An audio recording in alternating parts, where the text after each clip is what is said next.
Good morning, everybody. Reed here. Good morning, everybody. Reed here. We're going to have a very interesting discussion today. Let me give a chance for a few people to come on in. We'll go ahead and send out the link.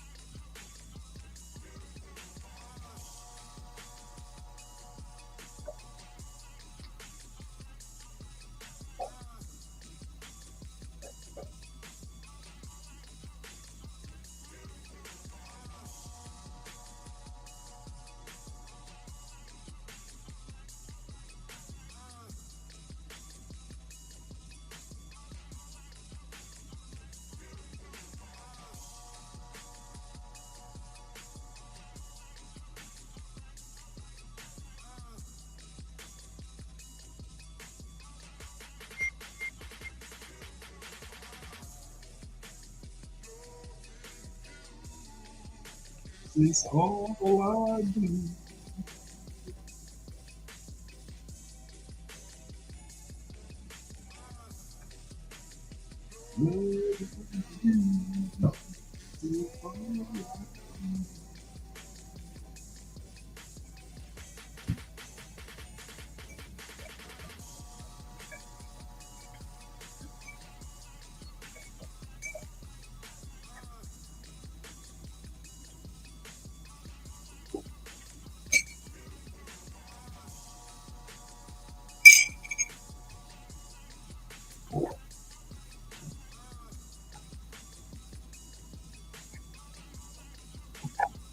Okay, guys, I think we've got a few people here.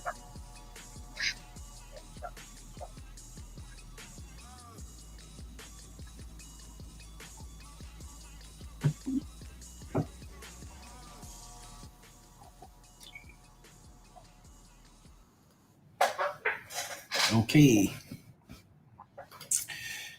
Today, we're going to have a very interesting discussion on delirium. All right. Ooh, let me get my microphone. I got to get my sound right. I got to learn how to work this thing. My sound still sound crappy. So it's going to be we're going to have a discussion on delirium. What is delirium? Confusion, right? What's the purpose of the brain, right? Is to sort of receive this information and then give you an output, right? And so if it's not able to do that, then you tend to be not oriented with the world around you, right? Your brain should be able to take enough information so it continues to understand who you are, and where you're at, at least what time it is, at least the context you're in, right? You would want to know if you were at a football game versus if you want to sleep at home. It's two different things, but then you don't know you're at a football game versus you don't know you're at home. So your brain, since it processes all this information, it should know all that information all the time. You ask someone, they should be able to tell you. However, in a delirium, they're not able to tell you all those things, right? They may not be able to tell you where they're at, right? They may not be able to tell you what time it is, right? And if it gets really bad, they may not be able to sort of identify themselves. They may forget who they are themselves, and that's rare. That's rare, but in a delirium, you don't have any attention and concentration, and so they can't identify themselves anyway. Right? So delirium is attention and concentration, a failure of attention and concentration. And we went through the mesocortical pathway, mesolimbic pathway, all those different pathways. And what we began to understand is that hyperactivity in those pathways typically reflects excessive glutaminergic activity, and hypoactive networks seem to be underperforming in hyperactive networks. Now, delirium is sort of like those networks not functioning, right? When the networks start to fail, like network failure, things like that, that's how I look at it. And these things are very severe, right? Whenever you encounter delirium, the first thing you have to understand that this is more of a medical issue that affects, it's a medical issue that affects the person's cognitive functioning.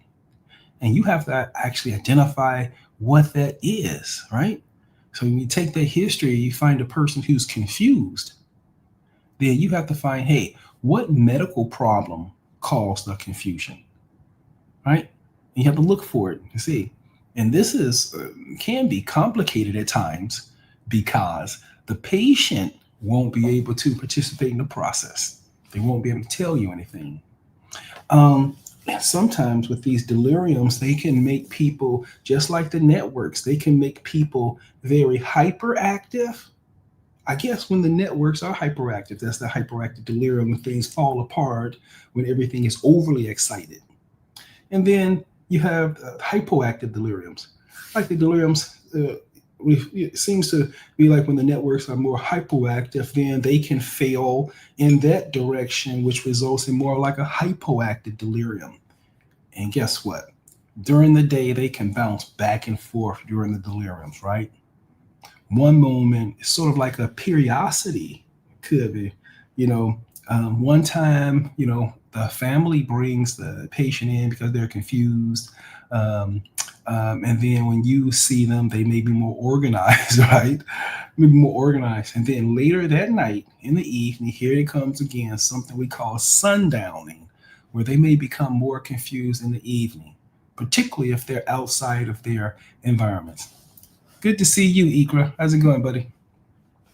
And so deliriums can be hyperactive or they can be hypoactive. And you can also, that means you can also have a mixed delirium when they have features of both. Um, Features of both. But the common thing of all is no attention, no concentration, right? Now, it's important to be careful with these things because, like older people, who are in bed who may be perceived as being having dementia or cognitive problems or being fragile, they too can have a hypoactive delirium. And it could be they can still be confused and disoriented while appearing to be resting and sleep and tired and exhausted. So, in the patients with vulnerable patients who are vulnerable at high risk of having deliriums, meaning those with the acute medical problems, coupled with chronic illnesses, those could likely present with more hypoactive deliriums. And so, you're going to have to be very careful in examining your patient to sort of identify the presence of hypoactive delirium. And if so, start the process of treating it. You know. And these deliriums, they lead to people being placed in restraints, right? And so you don't want to, you want to try to at least minimize the time or the need for restraints. It'd be best for everyone. But sometimes with the delirium, they can be so confused or disorganized that you may have to use restraints and emergency medications like PRNs and sort of to try to settle the agitation and prevent any additional combativeness or things like that. Let's see here. Okay, let me see here. I think I got access to Grok. Let me see.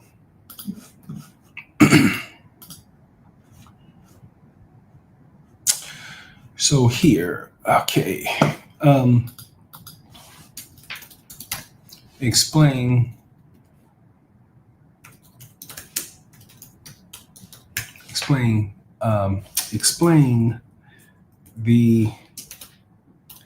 the diagnosis, pathophysiology.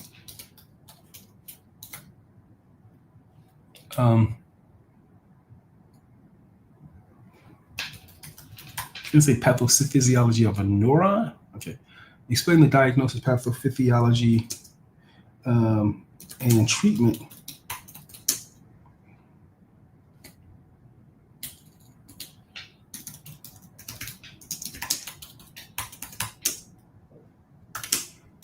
Delirium.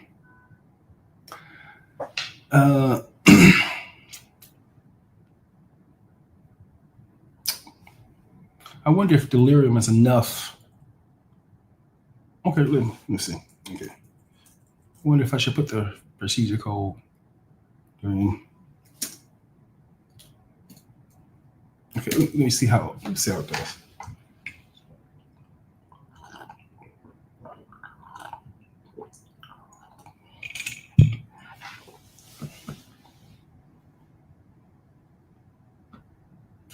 Okay. Hey. Hey. Instant textbooks, huh? Delirium, the diagnosis, pathophysiology, assessment, and treatment. Delirium is an acute, often reversible disturbance in mental status impaired by in mental status. So yeah, I think this is a very good description. This is a very good description of it. Yeah, disturbance in mental status. I think that's the best thing. Disturbance. A delirium is disturbance in mental status. Okay, impaired attention, right? Okay, disorganized thinking, but that's not present just in a delirium, right? And a fluctuating course that wax and wanes, right? The periodicity. The deliriums are you have to prepare the families for the deliriums too, because when they see their loved ones, they're happy and they're talking and all that stuff, and and after the loved ones leave, they eat, get too much turkey or something like that, towards the evening, and then they start becoming confused. And when the family talk to them, hey, you can't even talk. What's happening? What's going on? Right? And so it's important that you help educate the families about the periodicity and how this fluctuating course changes throughout the day, because they can misinterpret the changes in the delirium with you giving them medications. So, for example, if they're doing fine by 9 a.m. when the family sees them, and then when they come back at 12 a.m., the patient is confused, the family always look at the medication and say, well, what did you give them at 9 o'clock? Because they're confused, right? And once you get to that point, it's hard to sort of backtrack from there. And so it's important to do a lot of education up front to sort of help them understand this disease process, and understand the rocky road nature of this thing. Okay, it's based on is a diagnosis based upon the clinical criteria primarily used in the DSM-5. Okay, right. Okay, this is the best, a disturbance in mental status. Yeah. Okay, disturbance in attention and awareness, right? Reduced ability to focus, sustain attention. All right. Again, acute onset and the fluctuation course throughout the day changes. Symptoms develop over hours to days and vary throughout the day. Look, cognitive impairment, right? Disorientation. Okay, meaning they probably don't really know where they're at. Memory deficits. Okay, not real. Language issues, perceptual disturbances. I would say more specific, illusions, illusions, illusions, because these typically seem to be more graphic, right? And so in my experiences, patients with delirium often have hallucinations, but these hallucinations tend to be more detailed oriented. Remember the man in the desert who's dying of starvation. He looks up and he sees a mirage, and that mirage is it's a pool with a lot of water and a lot of people in it. And he can see the ice cubes in the glass. He can see them wasting water, pouring water out.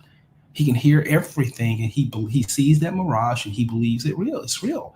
And that's the type of hallucination that's seen in more deliriums. It's very detailed, very descriptive.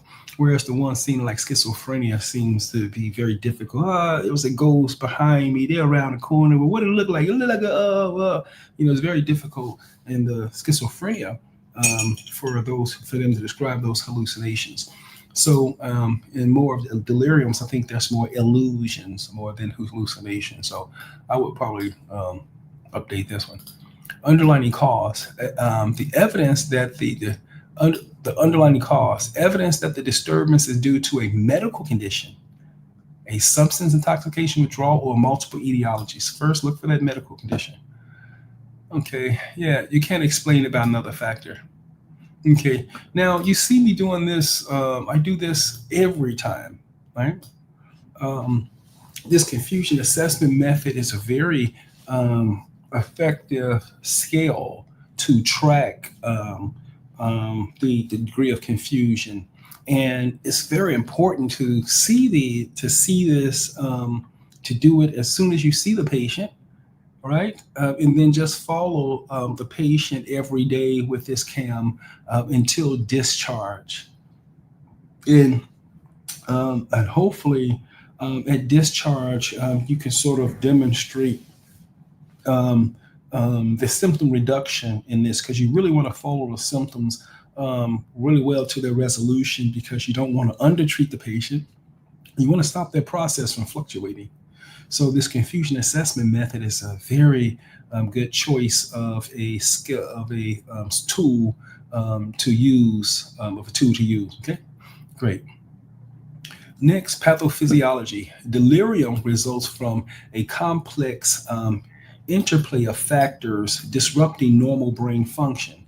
The exact mechanisms are not fully understood.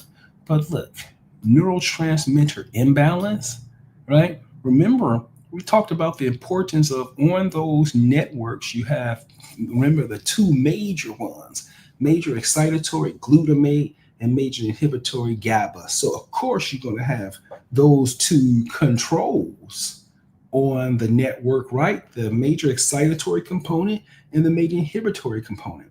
And then you have other receptors like norepinephrine, and these norepinephrine, serotonin, acetylcholine, but these are sort of like minor receptors that may modulate the system more. But these two major glutamate and GABA receptors are present on all of these networks, right?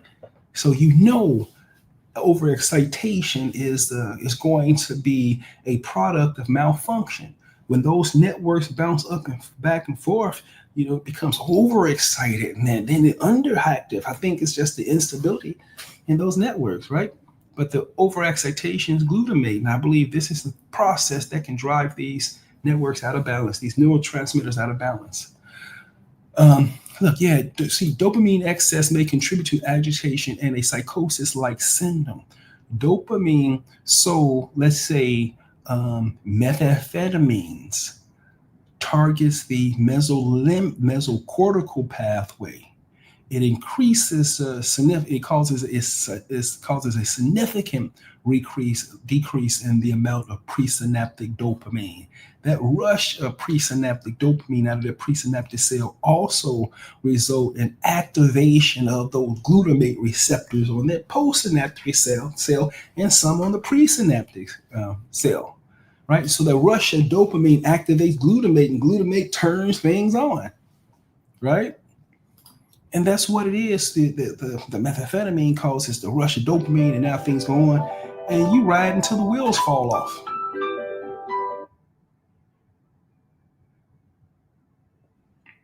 And then you ride till the wheels fall off, right? You get brain cell death secondary to overexcitation, get inflammation. Look, neuroinflammation here. All right. So dopamine excess may contribute to agitation because it causes the release of glutamate. Glutamate turns everything on. Psychosis-like symptoms, because if it targets this mesocortical pathway, it's going to make that mesocortical pathway hyperactive. And then you're going to have all the positive symptoms of schizophrenia, right? Including all the psychotic components. That's when it hits that. Now, when it causes excitation of that mesolimbic pathway, the mesolimbic pathway is the pathway of pleasure, thing that of addiction, is hyperactivity in the mesolimbic pathway that creates all the rewards from substance abuse. And so the person using methamphetamines to target activation of the mesolimbic pathway gets that high, but that excess dopamine is also the methamphetamines are also hitting the mesocortical pathway, activating that and resulting in the positive psychotic symptoms. And so this can be the psychosis and delirium can present inside of delirium, particularly if they're using substances, right? Acetylcholine deficiencies. Okay, let me go back to that one later. Okay, imbalances in serotonin, GABA, and glutamate may play a role. I would say serotonin excess. All right, but here are the main things here: GABA inhibitory, glutamate excitatory. Then okay, acetylcholine deficits linked to acetylcholine drugs.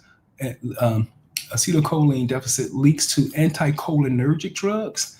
That's why you don't want to give elderly patients Benadryl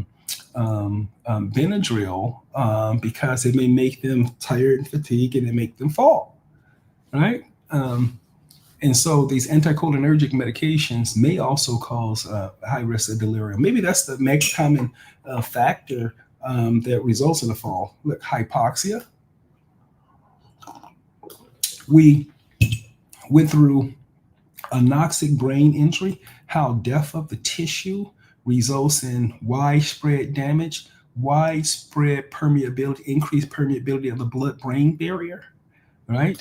Um, Now, this disturbance in this acetylcholine networks, the acetylcholine muscarinic network, impaired attention and concentration, right? Now, you see me using Aricept all the time to help with the alertness and awareness. And what am I trying to do? I'm trying to use Aricept, which is a medication that inhibits acetylcholinesterase. And so we don't get the breakdown of acetylcholine. And so you get to build up acetylcholine, and hopefully the increase in acetylcholine in the synaptic cleft could increase transmission across the acetylcholine muscarinic network, and hopefully more abundance, robust activity of the acetylcholine muscarinic network can improve sensorium, attention, concentration, focus. And we see this all the time. In fact, I starting off with Aricept first when a patient comes into the hospital to see if I can just raise the alertness, the attention to concentration more with just Aricept, and then see how the other symptoms sort of change, right? So just start Aricept and then for a couple of days and see how they change just by targeting the acetylcholine issue here. So, of course, the neurotransmitter imbalance is the causal effect of delirium, right? Second, neuroinflammation. Let's say in the case of substances, methamphetamines, LSD, PCP, ecstasy. Ecstasy targets NMDA. NMDA is just a type of glutamate receptor. So ecstasy use causes direct acclimate of glutamate, and glutamate turns everything on. Those cells ride till the wheels pop off. When those cells pop and explode, the content comes out of the cell into that space. And though, I can imagine billions of active molecular molecules running around binding to everything when that cell collapses. When the cell dies, the intracellular content spews out and it becomes toxic to the other things around it. And of course, it can interfere with how all of these other neurotransmitters are binding. If you have a cell that popped, all of the content comes out. I'm not sure with all the content outside the cell how those adjacent cells would work well, given that there's no more barriers anywhere, right? And of course, the end product of this is inflammation. Inflammation, the porous blood-brain barrier. The porous blood-brain barrier, now the nerve cells can't work, right? Now they can't work, right? And so you get an overall decrease in sensorium, lack of awareness of environment, and confused and disoriented and things like that, right? But that's the inflammation that's coming here. Look, systemic inflammation, whether or not it's an infection or surgery, right? Triggers such as cytokines. I can imagine systemic inflammation. Would this, like infection, would this cause a porous blood-brain barrier all over the brain if it's systemic? which disrupt the blood-brain barrier and neuronal functions. Right. So that's the cell, the let's say the drug leads to overexcitation, cell death, inflammation, right? And then then all the circuits don't work anymore, and now the person comes and presents with a type of confusion. Look, oxidative stress and hypoxia, right? Reduce cerebral oxygenation and metabolic stress impairs neuronal activity, predisposing and precipitating factors, predisposing advanced age, cognitive impairment like damages, frailty, chronic illnesses, precipitating factions, infections, medications like benzodiazepines. This is why you don't want to give benzodiazepines to elderly people either. Opioid surgery, dehydration, organ dysfunction. Okay, brain network function. Delirium involves disrupted connectivity and attention network. Yep. The prefrontal cortex, right? The thalamus, parietal lobe, leading to impaired consciousness and cognition. None of those things, none of the networks are working well. None of them are working well. Let me see if I can take a question or two. Okay. Hey guys, how's it going? Let's see. Great. Let's see here. Hey, Haidar, how's it going? Haldar. Can delirium be reversed once it sets in? That's what we're trying to do. The thing is that how are we going to stabilize those networks that are malfunctioning? We got to get some type of secure blood-brain barrier first, right? Otherwise, it's just going to be chronic and low level, just in the background, chronic, just confusion and everything like that. If hopefully we get restoration of the blood-brain barrier. If we don't, then we're going to have to use the medications to do it. And for the most part, we start off with melatonin, right? Melatonin, get that sleep-wake cycle rather. Melatonin, I always start off with melatonin first, right? And then if melatonin doesn't work, then I go to Haldol, right? And I stay within those two. Over my career, I haven't really seen anything as effective, nor do I've seen Haldol is probably one of the most used medications in a delirium. And I haven't seen any other medications demonstrate as much efficacy, or they've been using Haldol for decades for these. In this case, I would of a delirium. You don't automatically go to a benzodiazepine, right? And then you don't want to go to a benzodiazepine. You may not want to go to a benzodiazepine because it may lead to more disinhibition, and I'm concerned about that it may decrease the person's sensorium even further. Okay, so here let's look at the assessment. Assessment involves a systemic approach to identify delirium and its underlying cause. Okay, history. Obtain a detailed history from the family, caregivers. Focus on onset, symptom fluctuation, and triggers, right? Okay, review the medical history for the predisposing factors. Dementia, stroke, labs. Clinical. Cognitive testing, great. The MMPI, the mini mental status examination, right? This is going to help you focus on attention and concentration, like orientation, like where are you, right? Like where are you at? What floor are you? What's the name of the? Okay, what room are you in? What floor are you on? What's the name? What type of building is this? A hospital? What city are you in? What county? What state? To get their orientation. You want to test their like recent memory, like what did you have for breakfast yesterday? Or you want to have them remember 3 items. Can you remember these 3 items? Pen, ball, and cup.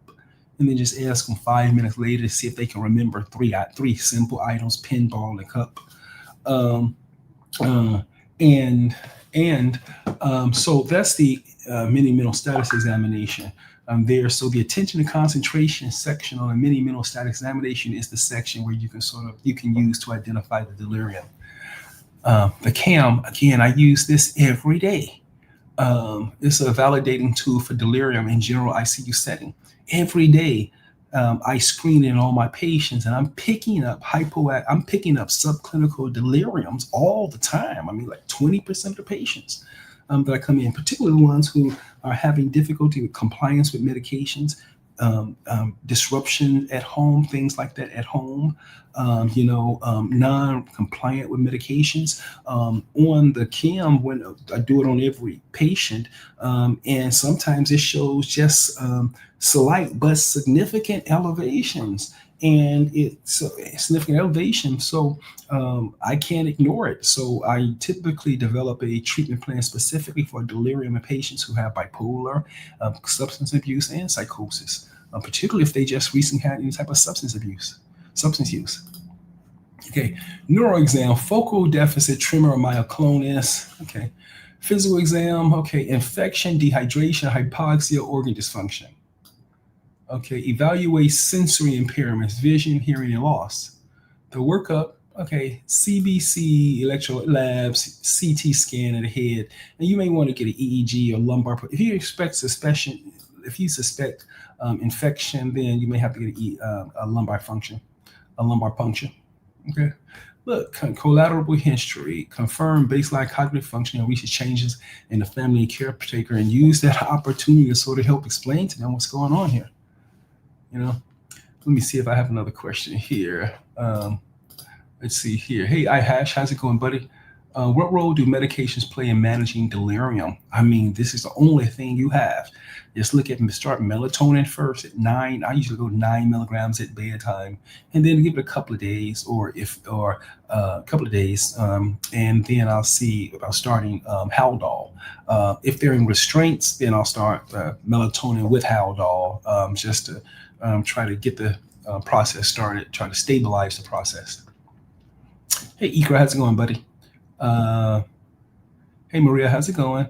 Okay, Ikra, let's see here. Can sleep disturbances contribute to delirium? Yes. Exhaustion, fatigue. Yep. In fact, sleep disturbances, you likely have a low-level delirium. You're not sleeping, then you can't focus, you can't concentrate, you can't do nothing. Yeah. Nothing. Everything's burned up. Sounds good. Okay. Okay, treatment. The management of delirium focuses on addressing underlying causes, symptom management, and supportive care. A multidisciplinary approach is essential. Infections, right? The metabolic disturbances, whether or not the metabolic disturbance can be created by substances, right? Substances like cocaine, all those things, right? Medication, discontinue or reduce cholinergic drugs. Delirium. I've never seen this word. Deliriogenic. I think the AI made that. Deliriogenic. Substance withdrawal. Did it just? What? Let me see.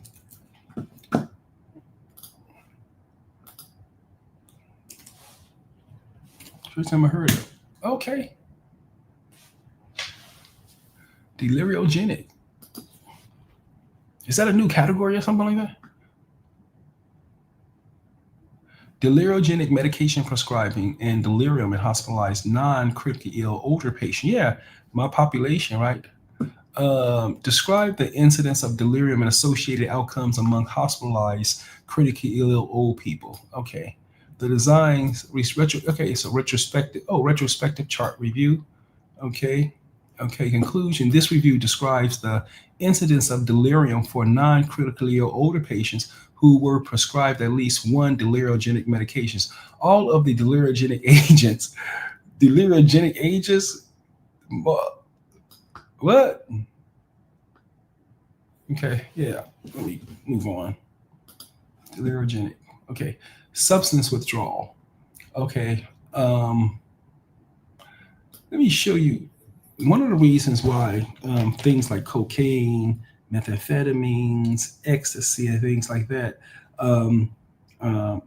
and to some extent, PCP and LSD, they can cause release of dopamine from the presynaptic cell, and they continue to use until they wash everything out, until there's no more in the presynaptic cell to release.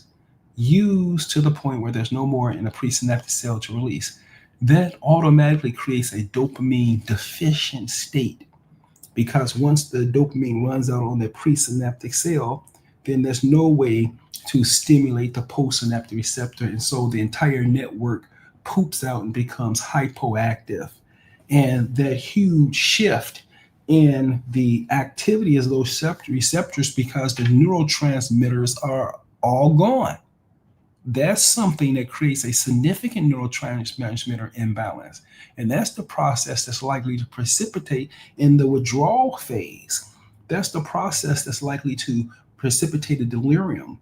And in this circumstances, the delirium may be more hypoactive, right? So patients with over withdrawals can experience a hypoactive delirium even within the withdrawal. So it's important if the patient is in cocaine withdrawals, it's still they don't want to talk and maybe too tired or exhausted and things like that. And they will appreciate it a lot if you will allow them to sleep and get some rest before you take their history. But they're alert and oriented to person, place, and time. If you find a patient in withdrawals where they're disoriented, then that's a hypoactive delirium on top of the withdrawal. I mean, you're going to have to really search for that combination of two, because that means that you have two you're treating two disorders that's presenting in the same. You're treating let's say cocaine withdrawals, and then you're creating this hypoactive delirium that's present on them. If you don't know that here, this may go really bad. The patient may not respond the way you think, right? They won't be able to respond the way you think, So it's really important to sort of understand that through substance withdrawals, check the orientation. If they're confused, then it's a delirium. Now, what happens in this? Remember, delirium tremens, alcohol withdrawals, right? Alcohol withdrawals. And I think tomorrow, let me put that down. Tomorrow, I think the next delirium I can go over is a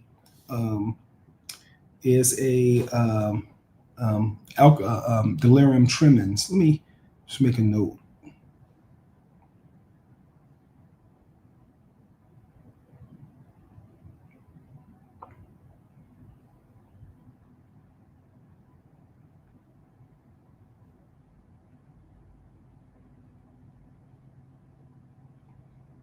Okay. Yeah. So tomorrow, delirium tremens, to see how that's connected here with the substance withdrawals. Because alcohol targets, I think it's the A site on the B site on GABA. It activates GABA. GABA turns everything off. GABA is inhibitory. So the system adjusts to the person manually activating GABA. And when that alcohol is no longer there, there's no turning things off, right? And so there's an imbalance of glutamate versus GABA activity, and that creates the delirium tremens from alcohol, right? And so we'll go through that a little bit later. Non-pharmacological interventions, environmental modifications, supportive care, ensure a quiet, well-lit environment to reduce sensory overload, provide clocks, calendars, and familiar objects, encourage family in the presence to reassure the patients. Use the patient blanket, put pictures around the room, things to help orient the patient. Supportive care, optimize hydration and nutrition, address sensory deficits, like hearing aids. Promote sleep hygiene, quiet room, make sure they have something to help them sleep if they need to sleep. Encourage early ambulation to prevent deconditioning. Okay. Next, pharmacological intervention. Use medications only with pharmacologically measures. Okay. Antipsychotics, Haldol, okay, the lowest effect, avoid benzodiazepine. I would go with melatonin first. Okay, go with melatonin first. If there are restraints, then you're going to have to go with. If they're agitated, combative, aggressive, thing like that, you may have to go with Haldol. But I would just go with restraint 9 milligrams of melatonin at night, and then watching for a day or two. If it doesn't really improve and everything, then start Haldol. um, And of course, if you use the Haldol, you want to watch the QTC interval and any type of EPS, meaning muscle stiffness or things, tightening, anything like that. Okay, prevention. Okay, let me monitoring KO. Okay. We're at the 40-minute mark now. I didn't want to go over this long. Okay. And I think, let me know if anyone have any other questions for me before I go through that. Let me know.